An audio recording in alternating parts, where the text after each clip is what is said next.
Welcome to our annual mega test at the BIC. Now we bring everything here from the smallest, most economy, family-oriented hatchbacks to the fastest machines that you can buy. We've collected a group of some of the slightly more driver-oriented machines. So on this side, we've got a bunch of EVs. We've got the MG Cyberster, you've got the Mahindra BE 6, and you've got the Porsche Macan Turbo. Turbo, well, it's an EV, but turbo signifying that it is ridiculously fast. Now, Porsche is re-evaluating their EV strategy, but in the meantime, they've produced a bunch of EVs which are incredibly performance-oriented and just ridiculously fast. You've got the MG Cyberster, which is actually not all about the looks. It actually drives really well on the racetrack. And you've got the Mahindra BE 6, which is Mahindra's all-new electric platform. The ICE cars, well, you've got a VW Golf GTI, which is an everyday performance machine that you can also bring to the track. You have a BMW M5, which is a grand tourer, but a grand tourer that accelerates like it's ready to shoot to the moon. You've got an Audi RS Q8, which is essentially a Lamborghini Urus in a slightly more sedate suit. You've got a Mercedes-AMG CLE 53, which is just a brute. It looks menacing and it drives equally menacing as well. Behind that, we have a Range Rover Sport SV, which is massive, and it's got all the elegance and the comfort and the refinement that you would expect in a Range Rover, but it also packs over 600 horsepower, so it goes like stink. Let's find out how it behaves when we push it to the limit on the racetrack.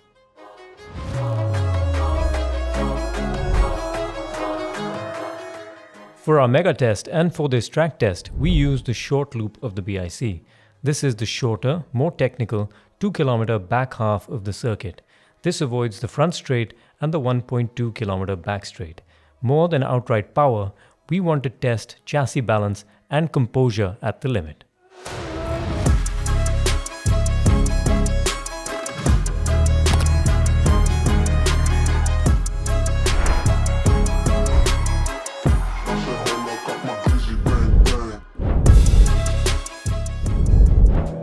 This, ladies and gentlemen, is the VW Golf GTI. And what can I say? I'm a sucker for hot hatchbacks. I'm a sucker for this cloth, tartan, front seats. I'm just a sucker for the GTI in general. One of the most enduring driving memories that I have is many years ago, decades ago. I was driving a Porsche 944 Turbo on Highway 1 in California in the hills of Malibu and Santa Monica. And I was pushing the car and I came up against a white old Golf GTI, one of the original Golf GTIs. It was called the Rabbit, probably because it scurried around like a rabbit. And here I was in a Porsche thinking I had a really fast car, and I was chasing it. And I was crossed up, chasing it, going all over the road. And on these twisty mountain roads, this Golf GTI just got away from me. I couldn't catch it. The guy left me for dead. He was probably looking in his rearview mirror and smirking the whole time. And ever since this generation of Golf GTI was launched in India, I've been waiting to drive it. And, well, one lap down, all I can say is it lives up to the hype. It's the kind of car where you just want to plant your foot. You just want to throw it, and you want the front diff to sort itself out. And boy, does it sort itself out. There is no torque steer. There is just infinite amounts of power. It goes exactly where you point it, and it is brilliant. What a great car to drive. I mean, if you enjoy driving flat out all the time, then you're gonna love the Golf GTI. It does exactly what it says on the box.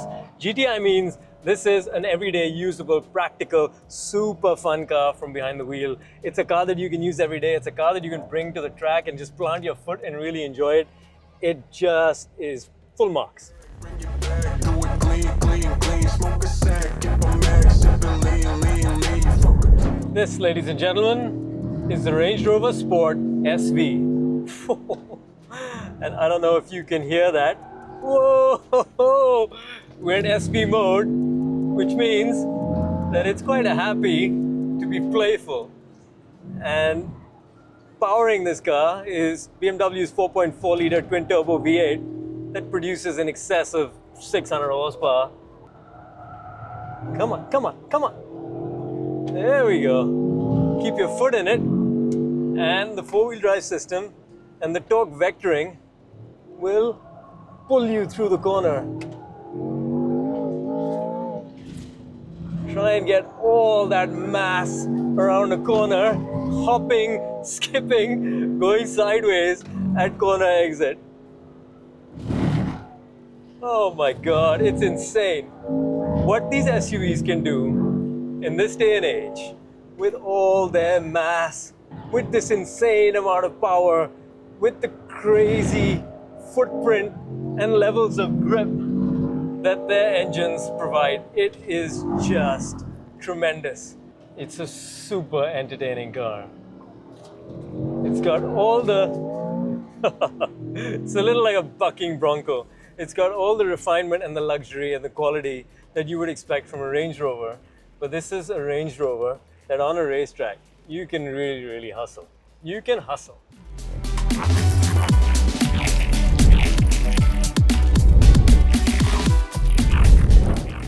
Okay, ladies and gentlemen, you can see by the M colors in the cockpit that we are in max attack mode in the brand new BMW M5. That means attempting to put 717 horsepower onto the racetrack. Oof. The brakes are super sharp. You can feel the four-wheel drive system clawing at the road surface, just trying to put the power down. The key to this car is not to ask too much from the chassis mid-corner because it does weigh 2.5 tons.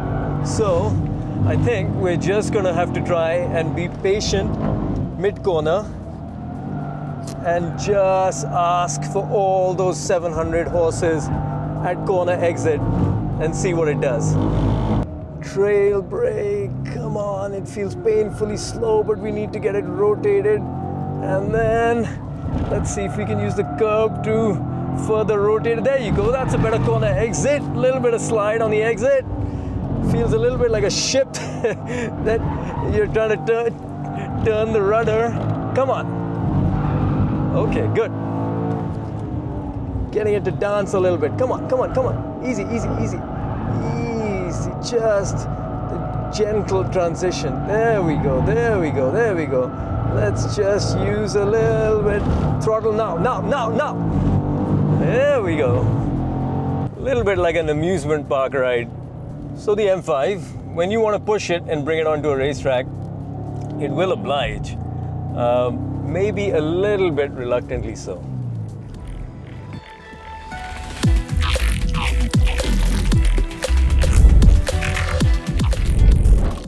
This, ladies and gentlemen, is the MG Cyberster, and it's certainly one of the most eye-catching vehicles on sale today. So let's see if the performance of this car can back up the checks that its looks are attempting to cash, or something along those lines. It's a dual motor equivalent of 500 horsepower and 0 to 100 in 3.2 seconds. So it's got the numbers, and boy oh boy, it's got the speed.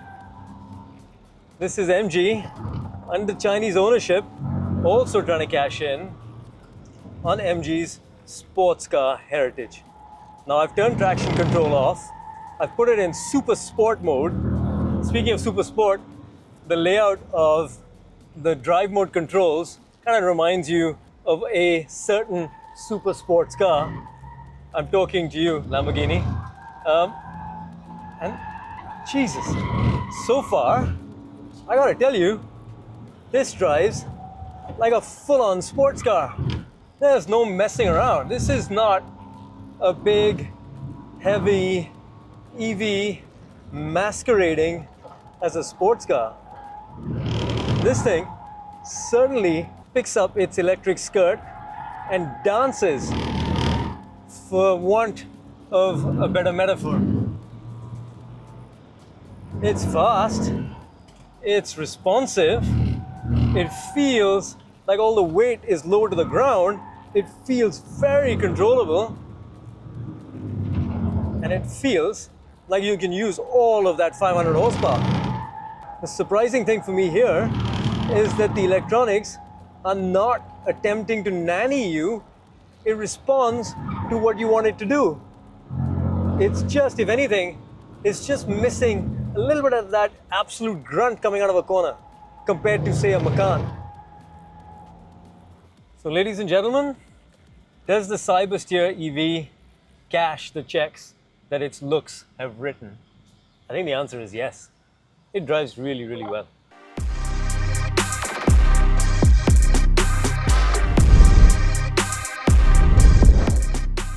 So we are on track in the Škoda Kylaq. Now this is a mix between a compact SUV, a sub-4 meter compact SUV, and a sporty hatchback. We did a group test a couple of months ago with the Kylaq, the i20 N-Line, and the Maruti Suzuki Fronx at a go-kart track because, well, it's got the VW driving dynamics. It's a VW Group chassis, and both the Volkswagens and the Skodas all just inherently drive really, really well.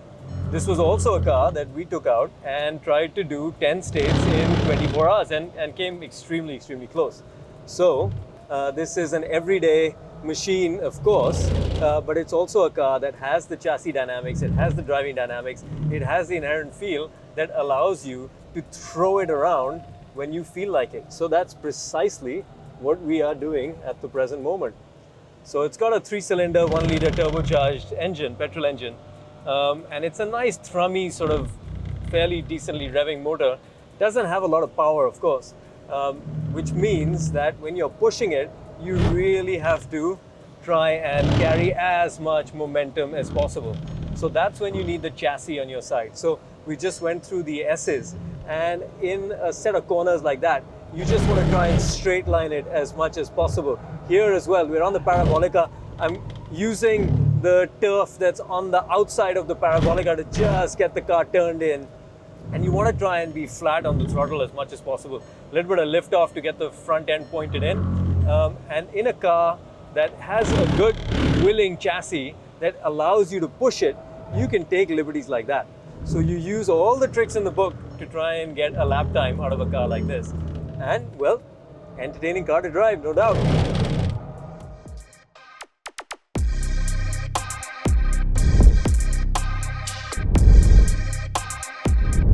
So this, ladies and gentlemen, is the Mahindra BE 6, and my enduring memory of this car from the launch was seeing Gaurav Gill doing a 170 km/h power slide on a skid pad. So, I mean, we've just driven the 9E, and this is the smaller, more lit, slightly sportier BE6. And ever since I drove it the first time at the launch, I've been wanting to get it out on a racetrack to see what it feels like when you really push it. So I've tried to turn ESP off, although the electronics are still cutting in. So these cars are really sensitive to steering angle and throttle position. So until you have the steering pointed straight, they're not going to give you full power. Because these are really powerful cars, but you've always got the electronics fighting you to just keep you in line and on the right track, and making sure that that electronic safety net is always watching over you. So this is a quick lap of the short loop just to get a benchmark time. Now we're not pushing these cars to their absolute limit, we're just trying to get a benchmark for what they do relative to each other.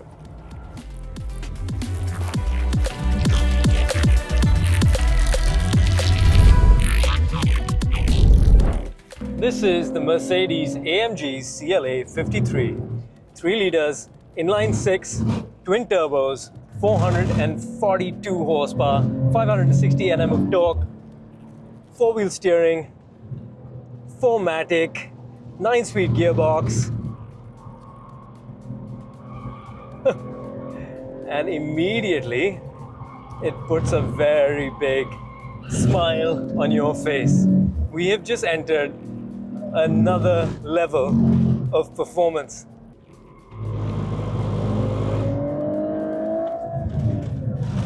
You can just feel the 4-wheel steering pulling you out of corners. It's working with you, not against you, and it's working to keep this car pointed in the intended direction of travel. You can, of course, feel the electronics working, but it's very, very well behaved. No matter how much you manhandle it, the tires scream and complain, and it feels like maybe it wants to run wide, but it just doesn't. It just obeys the exact trajectory and line that you want. That is the beauty of modern day electronics in these modern day performance cars.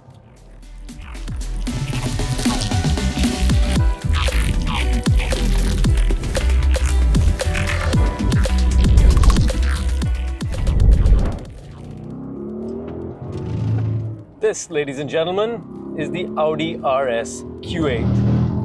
And keep in mind that this is essentially a Lamborghini Urus Performante in a slightly more subdued suit. It's got a 4-liter twin-turbo V8 that produces just over 630 horsepower. And it's got a 4-wheel drive system that just yanks you through corners. Oof. Now this is a car in which you can really put the power down. And as everyday performance goes, usable supercar performance, it doesn't get much better than the RS Q8. It dives into corners and you can get the tail rotated at the exit, allowing you to put the power down. Despite the weight, this car is so maneuverable and chuckable. It's kind of telepathic at corner entry too. The minute you look at the apex of the next corner, it kind of just turns in on its own. It's there. This is a super impressive machine. It rotates mid-corner. It pulls at corner exit in a 4-wheel drift. I mean, despite the weight and the heft of this machine, the electronics and the power just pulls you through. What a machine!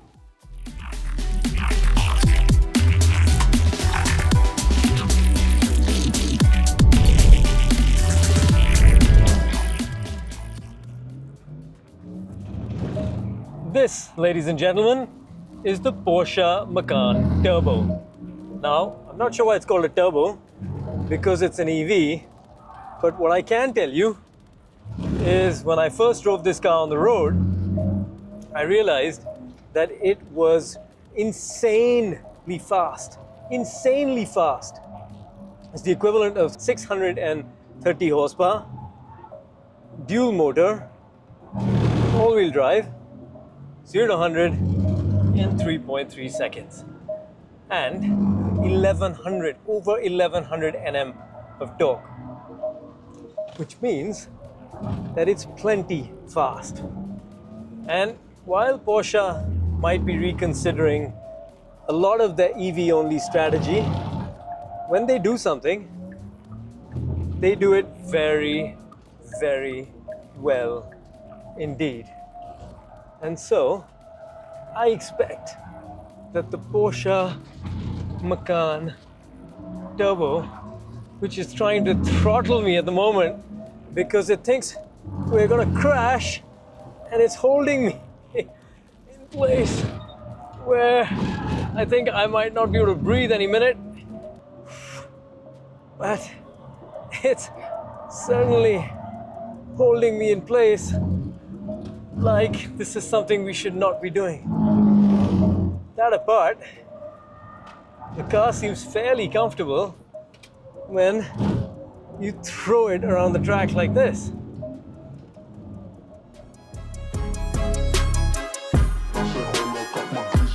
So we spent 2 days testing these cars and bikes to absolute destruction. And what we found is that the ICE cars are still a little bit more engaging when you're pushing them to the absolute limit. Sure, they've got 100 years of development versus the EVs, which have only really started to come on song.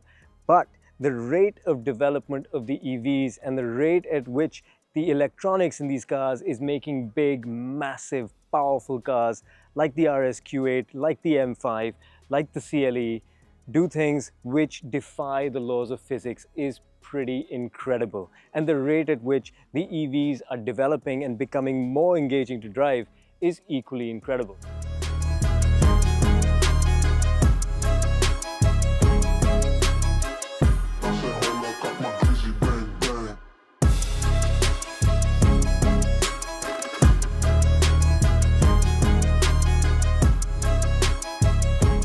With all the laps done, it turns out that the Audi RS Q8 Performance is the fastest of the bunch.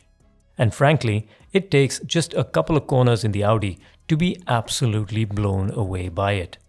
If you want a true performance machine that you can use every day on our roads, very little comes close to the RS Q8 for speed and practicality.